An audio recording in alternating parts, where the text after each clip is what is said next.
नमस्कार दोस्तों, unforgiving history channel में आपका एक बार पुनः स्वागत है। मुगलों के मुरीद, इतिहास के चंद ज्ञानी और पारखी जो स्वयंभू हुए, इस आज़ाद मुल्क में उन्होंने कहीं ना कहीं बहुत से ऐसे योद्धाओं को इतिहास के फुटनोट में दबा दिया, जहां झांकने पर अपने होने पर इस मुल्क के बाशिंदों को शर्म महसूस होती है।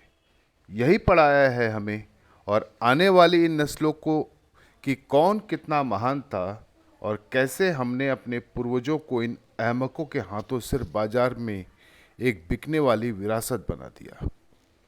बहुत सी ऐसी वीरांगनाएं हुई इस मुल्क में जो अपनी अस्मिता, अपनी आन, अपनी बान की खातिर उन आक्रांताओं से भिड़ गई, जिनके कसीदे ये चंद इतिहासकार करके अपनी दुकान चलाते गए। लेकिन एक ईमानदार कोशिश के तहत आज ऐसी ही एक महान वीरांगना का परिचय आपसे जरूर करवाना चाहूँगा, जिसे इस मुल्क ने बिसरा दिया। आप बेशक कोई कमेंट्स करें या ना करें, लेकिन मेरा यह प्रयास निरंतर, अनवरत और निर्विवाद तौर पर जारी रहेगा, क्योंकि मैं उस भीड़ का हिस्सा हूँ ही नहीं जो याचना करे कि फॉलो करे, लाइक करे, क्योंकि जो कोशिश करते हैं वो मोहताजी की मेहरबानी नहीं, मेहनत का सिला चाहते हैं। बहरहाल, आधुनिक इतिहासकारों द्वारा भारत की इस वीरांगना का उल्लेख कभी नहीं किया गया, जबकि महिला सशक्तिकरण अभियान के प्रतीक के रूप में रानी नाइकी देवी सोलंकी जैसी वीरांगनाओं का नाम इतिहास के पहले अध्याय में होना चाहिए था। रानी नाइकी देवी गोवा के महाराज शिवचित्ता परमर्दी की पुत्री थी। रानी के अंदर बाल्यकाल से ही विलक्षण प्रतिभा और असाधारण व्यक्तित्व की छाप दिखाई देती थी। युद्ध कला में निपुण होने के साथ साथ वे एक कुशल कूटनीतिज्ञ भी थी। नाइकी देवी का विवाह गुजरात प्रदेश के शासक चालुक्य वंशीय राजपूत महाराजा कुमारपाल सोलंकी के सुपुत्र अजयपाल सोलंकी से हुआ था। गुजरात प्रदेश पर चालुक्य वंश का शासन था।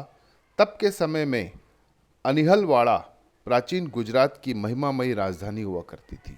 उस जगह को राजधानी बनाने का भी एक कारण था कि अनिहलवाड़ा संपूर्ण गुजरात के क्षेत्र को स्पर्श करता था, मतलब चारों दिशाओं से समान दूरी थी। महाराज अजयपाल का शासन केवल 4 वर्ष 1171 से 1175 ईस्वी तक का रहा। महाराज की असमय मृत्यु के बाद शत्रु राष्ट्र एवं धर्म पर गिद्ध की तरह नजर गड़ाए बैठे थे तुर्की आक्रमणकारी। जिस समय के लिए घात लगाए बैठे थे, वो समय उनके हाथ लग गया। गुजरात उस समय धन धान्य से संपन्न था और वहां की जनता भी धन धान्य वैभव से परिपूर्ण थी। महारानी नाइकी देवी एवं महाराजा अजयपाल के 2 पुत्र थे। ज्येष्ठ पुत्र का नाम था मूलराज द्वितीय और छोटे पुत्र का नाम था भीमदेव द्वितीय। गुजरात के सिंहासन पर महाराज के ज्येष्ठ पुत्र मूलराज द्वितीय को बिठाया गया, जिन्होंने इतिहास में बाल मूलराज के नाम से जाना गया, क्योंकि उनका राज्याभिषेक बाल्यकाल में हुआ था। उनकी माता महारानी नाइकी देवी रूप में साक्षात माता पार्वती और बुद्धिमता में मां सरस्वती के समान थी। उनकी राजनीतिक कुशलता से प्रभावित होकर दरबारी राजाओं, सामंतों ने परामर्श दिया कि राज्य उनके हाथों में अधिक सुरक्षित रहेगा, क्योंकि वे राज्य का शासन करने की पूर्ण योग्यता रखती हैं। परंतु मूलराज उस समय अबोध था। दोबारा फिर से रानी माता से अनुरोध किया गया कि वह सिंहासन का कार्यभार संभाले। नाइकी देवी ने अपने विचार व्यक्त किए कि राजवंश के नियमों के अनुसार यह संभव है। राजवंश के उत्तराधिकारी के जीवित रहते कोई और सिंहासन पर आसीन नहीं हो सकता। इसीलिए उन्होंने निर्णय लिया कि वह राज्य की प्रतिनिधि बनकर महाराजा बाल मूलराज द्वितीय का मार्गदर्शन करेंगी और राज्य की अगुवाई भी करेंगी। इस तरह महारानी नाइकी देवी राजमाता नाइकी देवी की भूमिका का पालन करने लगी। अभी कुछ ही वर्ष बीते थे कि अचानक राज्य में घोर विपत्ति का अंधेरा छा गया। राजमाता नाइकी देवी के गुप्तचरों ने गुप्त सूचना भेजकर बताया किस तरह गिद्ध नरमांस भोजन के लिए तैयार बैठा है, अर्थात तुर्की आक्रमणकारी और नरमांस भोजन अर्थात राज्य की प्रजा को मौत के घाट उतारकर उनका सर्वस्व लूट कर ले जाना चाहता है। वो राजमाता नाइकी देवी के कुशल गुप्तचरों के समूह का नाम था शारंग। आर्यवत ने ऐसे कई आक्रमण झेले हैं, पर भारतीय वीरों की तलवारों ने उन सभी आक्रमणकारियों के पांव उखाड़े। आर्यवत के अलावा संपूर्ण विश्व पर मलेच्छ आक्रमणकारी अरबी लुटेरों का कब्जा हो चुका था एवं 620 ईस्वी से नवीन मजहब का जन्म के साथ मूर्ति पूजकों पर बहुत क्रूर अत्याचार हो रहा था और इसकी आंच से कोई भी मुल्क नहीं बचा। आर्यवत के अलावा जितने भी मूर्ति पूजक राष्ट्र थे उन सब का अस्तित्व मिटा दिया गया। उस दौरान तुर्की लुटेरा मोहम्मद गौरी 1178 ईस्वी में अपने समुद्र जितनी विशाल सैन्य बल के साथ लाहौर पर धावा बोला। आर्यवत में वो अपना सल्तनत कायम करने के उद्देश्य से आगे बढ़ा। मुल्तान के मार्ग से होते हुए गोमाल दर्रा का मार्ग प्रशस्त किया और मुल्तान एवं उच्च से होते हुए तेज गति से उत्तर पूर्व की ओर कूच किया, जहां राजपूत शासकों का शासन था। इस मार्ग से होते हुए उसने अनहिलवाड़ा की ओर कूच किया। 1178 ईस्वी में आबू पर्वत के समीप उपस्थित घाट गद्दाररा घट्टा पर मोहम्मद गोरी ने अपना सैन्य शिविर बनाया। यह घाट गुजरात की तब की राजधानी अनहिलवाड़ा से 40 मील की दूरी पर था। युद्ध से पूर्व गोरी ने अपने दूत के हाथों संदेश भिजवाया कि रानी और उसके बच्चों को मुझे सौंप दो और तुम सभी अपनी महिलाएं, कन्याएं और अपनी धन दौलत सब मुझे दे दो, मैं तुम पर रहम कर जान बख्श दूंगा। गोरी की यह सोच उसके लिए घातक साबित हुई, लेकिन वो भूल बैठा था कि उसका मुकाबला एक स्त्री से है।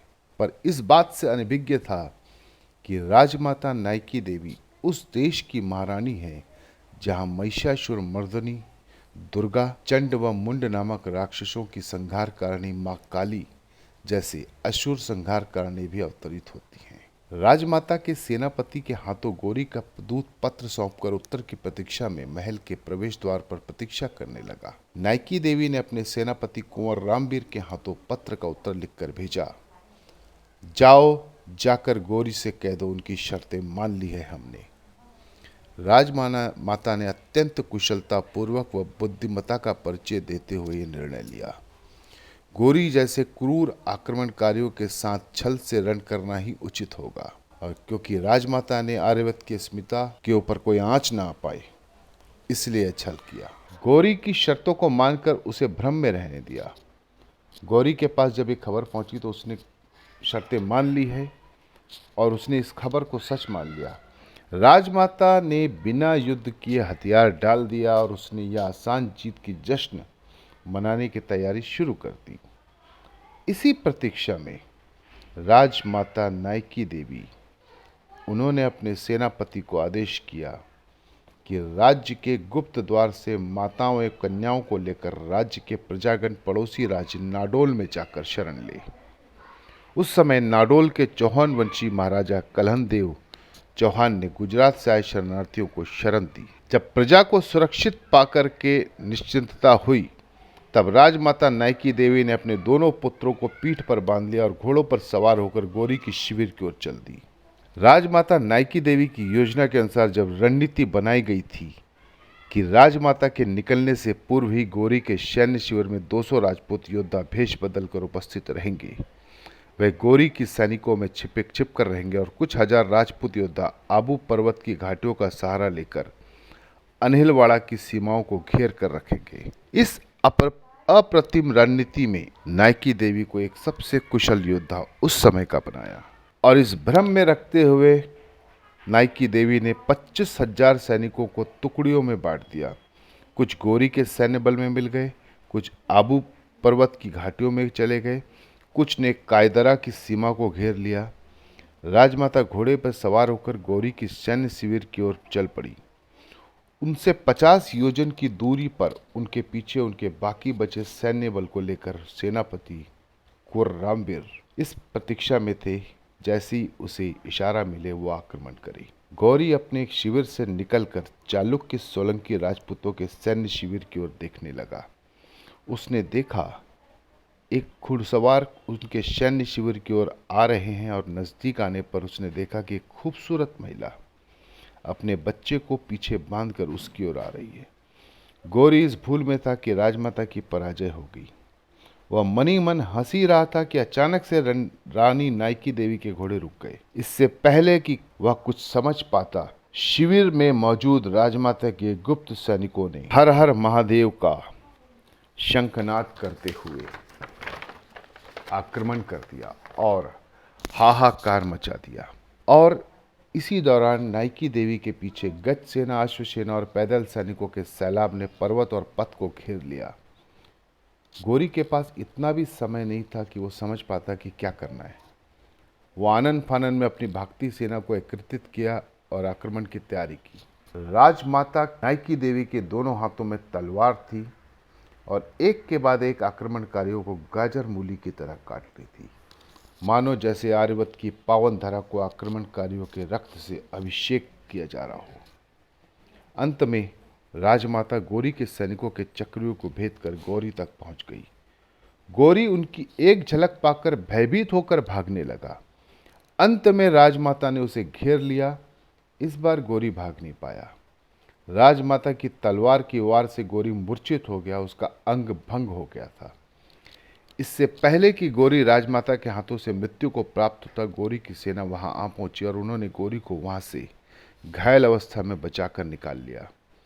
गौरी इतना डर गया कि उसके घाव से खून बहने के बाद भी वो घोड़े से नहीं उतरा था और सीधा मुल्तान पहुंचकर घोड़ी से उतरा। जब गौरी मुल्तान पहुंचा तो वह पूरी तरह खून से लथपथ था।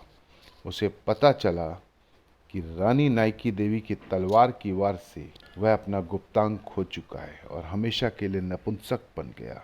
और इसके 13 साल बाद तक गौरी की भारत पर आक्रमण करने की हिम्मत नहीं हुई। दिल्ली नरेश सम्राट केल्हान देव चौहान ने भी गौरी के साथ युद्ध में उस समय रानी नाइकी देवी की सहायता की थी। रानी नाइका देवी के रूप में काल का साक्षात दर्शन करने के बाद मानसिक रूप से एवं रानी नाइकी देवी की तलवार के वार से शारीरिक रूप से नपुंसक होने के बाद गौरी की काम इच्छा हमेशा के लिए समाप्त हो गई। गौरी जब तक जीवित रहा, राजपुतानी तलवार की धार को कभी नहीं भूला। अब आप मुझे एक चीज बताइए, क्या ऐसी वीरांगना का वर्णन इतिहास के पन्नों में होना चाहिए या नहीं? नमस्कार।